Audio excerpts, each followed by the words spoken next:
Tonight's episode of TWITS brought to you by Frost Brewed Coors Light. We'll defer for that for a few minutes and get ready to break this sumbitch down. Hello again, everybody, and welcome back to TWITS 2017, the week number 3 edition. Joining me once again from his palatial estate, not in Lago Vista, Texas, Mike. This is called Leander, Texas, I believe. Still plenty of room for those luxury sleds in the driveway. Mr. Mike Paddock, how we doing? Howdy, good to be back on the air for 2017. Yes, sir. It's been only a scant week since we were together with another 20% of the supple out in a little town you like to call Corvallis, Oregon. Cheering on the Gophers, victorious in their trip out west. Shoot, wasn't that 40%? No, it's an additional 20% in addition to the 20% that we constitute. So Gotcha. yeah, plenty of math right out of the gate here in 2017. So, but Mike, you can probably do your wizardry with the editing and throw up some of the pictures from our trip out there. But very successful trip, and Mike, you had to head back for some work duties early Sunday, but never fear, Boncher and I proceeded to get pretty much hammered and watch football day on Sunday there. Got to see a good Packer game again, much like the last time we were out there, or not out there, but in Colorado on a Sunday. So See? yeah, good times had by many here. So yeah, back and ready for oh, God knows how many seasons. Someone should go research that, how many seasons TWITS has been on the air. I want to say probably, 6, 7? I tell you what, you go out to YouTube and we got stuff out there way back. Oh, yeah. Yeah. Or VH1Classic.com. Either one will work. It's fun to check out the facial hair. Let's break into the usual shenanigans here. The first up, the weekly rewind. Look back at week number 2, Mike, of the Supple, as we were off the air for the first 2 weeks. Mike, tonight's weekly rewind presented by a beer that's I've never had before by Bigwood, called Fine IPA. Bigwood, just down the road here in Lino Lakes here in White Bear Lake, I believe. So pretty darn tasty IPA. It'll help me through this. So our weekly rewind leads off with the newcomer, Mike Brixton, setting the second high score of the week, 76 points. This after losing first-round pick David Johnson. And he goes ahead and beats Evan by 31, 76-45, paced by, I guess, the new all-star running back in the NFL, Kareem Hunt, with 17. We had Greg and Wayne facing off. Wayne wins 40-28, paced by his kicker, Matty Bryant. The Commish and Tom squared off. Battle of the running backs there. The Commish takes it 59-38, paced by C.J. Anderson's 18, and Tom was paced by Devonta Freeman with 16. Mike, a one-point affair between you and Mickey, 44-43. Nip tuck last night. Yeah, it was, and I also won a one-pointer in week 1, so we're both on the good side of the luck there so far in 2017. 44-43 you win, paced by Derek Carr. And the big banger of the week was Mr. Thad Palmer. Michael Crabtree catching everything in sight for 22. He goes ahead and takes out Tim, doubles him up 82-40. Tim paced by Leonard Fournette there. So that is your weekly rewind. Mike, no record setters set in week 2, so why don't we actually skip over that, obviously, and Mike, why don't we take a look at what's coming up on tap? Sondo, in your spotlight matchup this week it is me, the Paint. 2-0 this year. 89 points going up against Bago. Also 2-0 at 88 points. Pretty tight there with the points this year, and overall 1450 to 1437 in my favor. However, Wayne does have a 1-game advantage in the series. Next up, yeah, we got a little conflict in the Sonderman house. Yep. And another closely matched team this year as well. Mickey coming in with 91 points, but a 1-1 record against one for the thumbs, Jeff. 2-0 with 93 points, and you do lead the all-time series by a mere 3 points, 1735 to 1732, while Mickey leads the series 24 to 18. Yeah, I'm not happy about that. It's going to take me a bare minimum of 3 years to get back to a tie, so not happy. And then we're coming up with scuffs patches from Greg. 0-2 this year with only 57 points, going up against the newcomer Brixton Pineapple. 2-0, 129 points. Nothing in the series thus far. We will see what happens. And then Brixton Sky, not to be confused with Brixton, Tom, Brixton's dad. By the way, I got it. You know, Brixton, you're kind of the youth now in this, so you're probably much more likely to tune into Twits. I don't think your dad's ever watched an episode, but if you can get him on board, I would appreciate it. But yeah, Tom's Brixton Skies really confused me. I thought there was an error this morning when I was looking at the new USA Today article section of the Shuffle, because I was like, I played Tom, but it said Brixton, and then I realized that was the team name. So, Tom, consider a team name change if you want, but Mike, go on and tell us what's coming up there. Yeah, you might want to change it to Brixton Dad instead of Brixton's Guy. 0-2 with 70 points, though. Against Thad, 1-1 with 115. Tom does lead the all-time points, 1849 to 1669, and the series 25 to 18, winning the last 5 matchups in that series. Mm-hmm.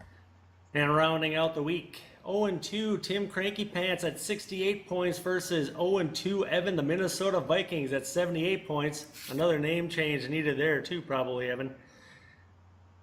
Yeah, no doubt. Tim does lead the all-time points though, 1643 to 1479, and the series, as you would expect, 24 to 14, winning 7 of the last 9, and that's what's on tap.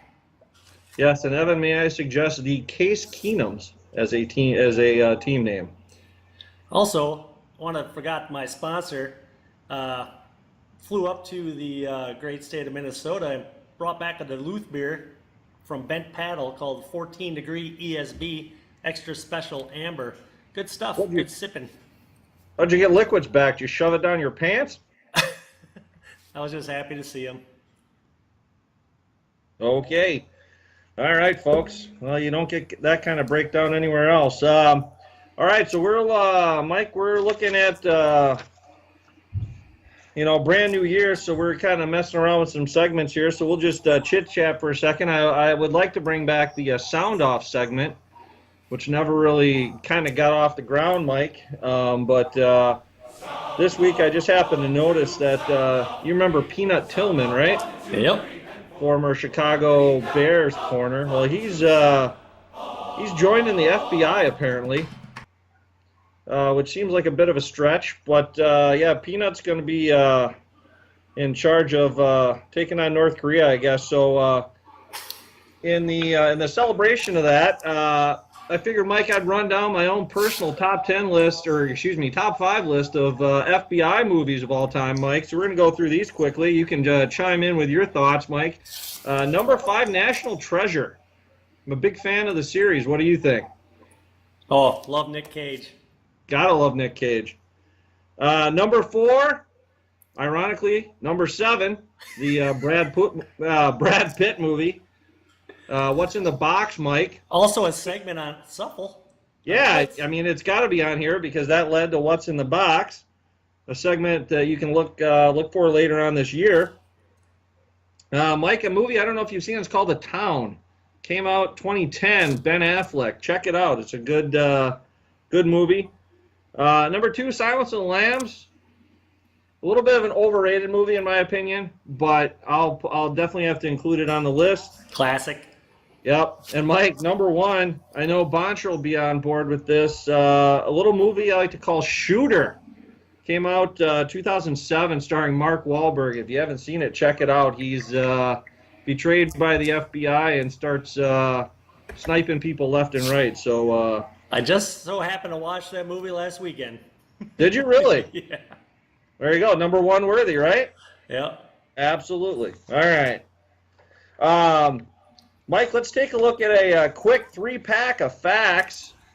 Wanted to bring up something. I was pretty sure that this was the case, Mike, but week one in the Shuffle, we had a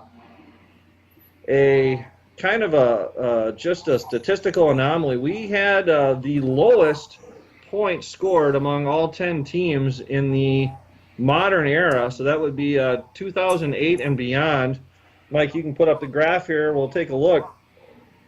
Not exactly sure how to explain this. 2008, we had about the same total, but 383 points. So owners averaged 38.3 points in 2017. That was down from a high back in 2013 when we hit 632 points in week one. So if anyone has a football or statistical explanation for that, leave it in the comments on vh1classic.com or YouTube.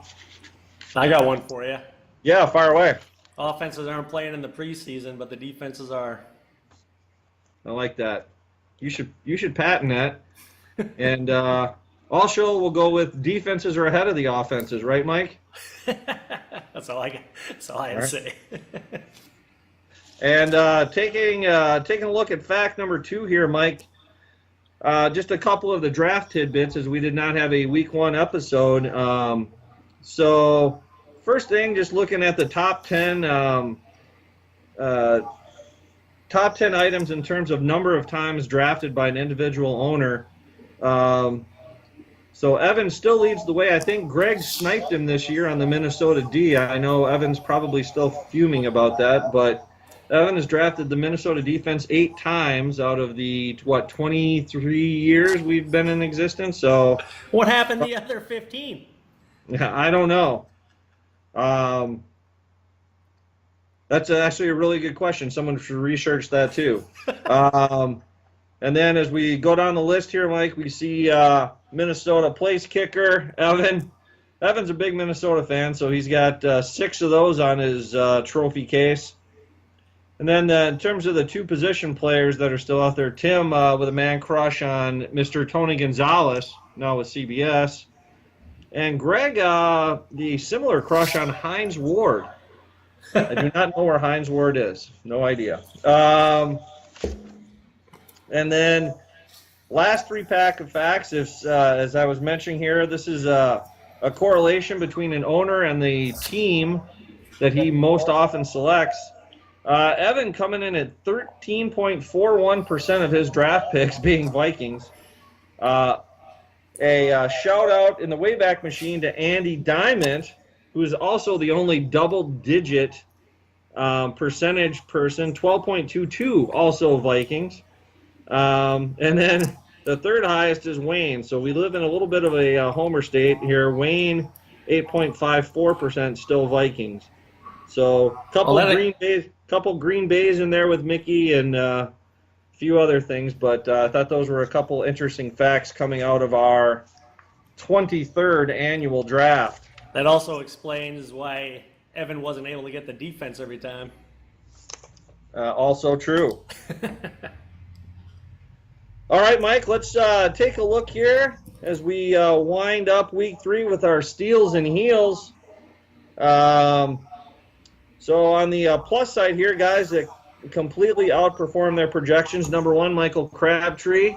Paced that on his way to 82. Chris Thompson, Mike, comes out of nowhere for your Washington Redskins and puts up 16 fantasy points. And then C.J. Anderson with a couple of touchdowns to claim 3rd place.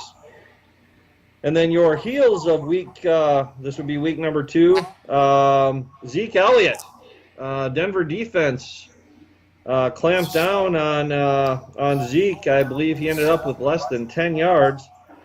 Jordan Howard with the bad wing also didn't do much. I think he was also maybe under 10 yards. And then Jimmy Graham went out of that Seahawks game, at least for a little while. He was dinged up. I think he's okay, but yeah, he also underperformed and claimed the third place on the heel side.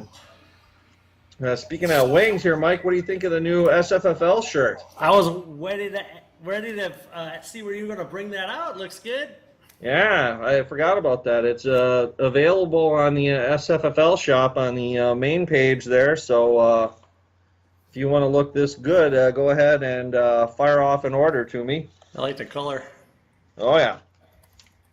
All right, Mike. Well, here we go with our last three segments. We're going to break into a little chalk talk, Mike, here first.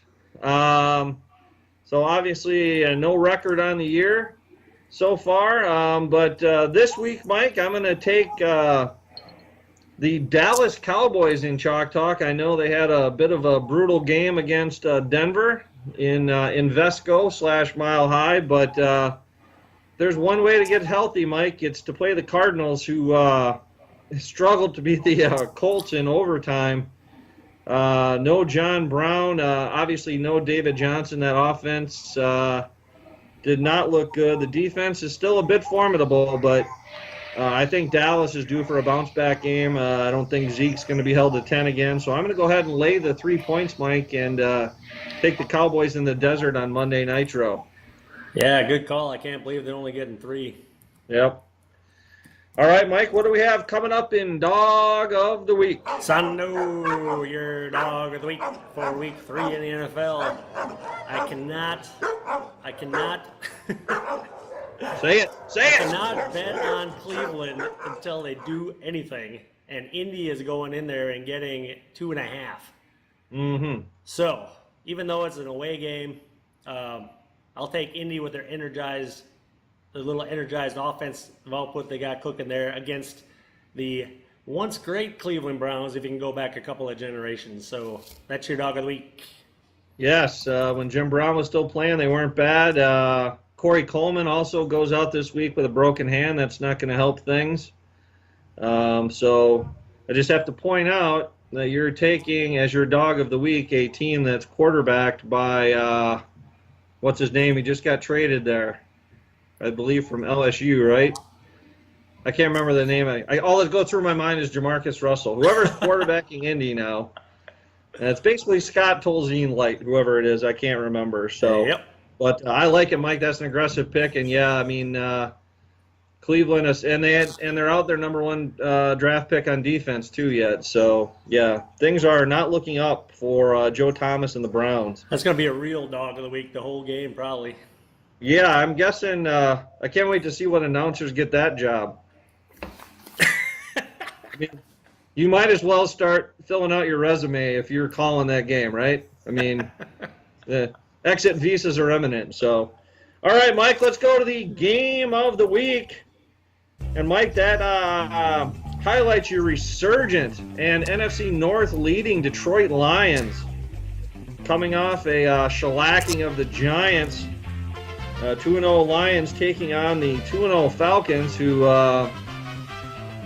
if I may diatribe here for a second, got lucky in facing the Packers without the 2 tackles, without Mike Daniels, without Jordy Nelson, and for a little bit of the game without Randall Cobb. I would have loved to have seen that matchup if everything was intact, but nevertheless, they kicked the snot out of Green Bay, so Green Bay's going to have to right the ship. But this week, Mike, the Falcons go into the Motor City Kitties home stadium. How do you like that one?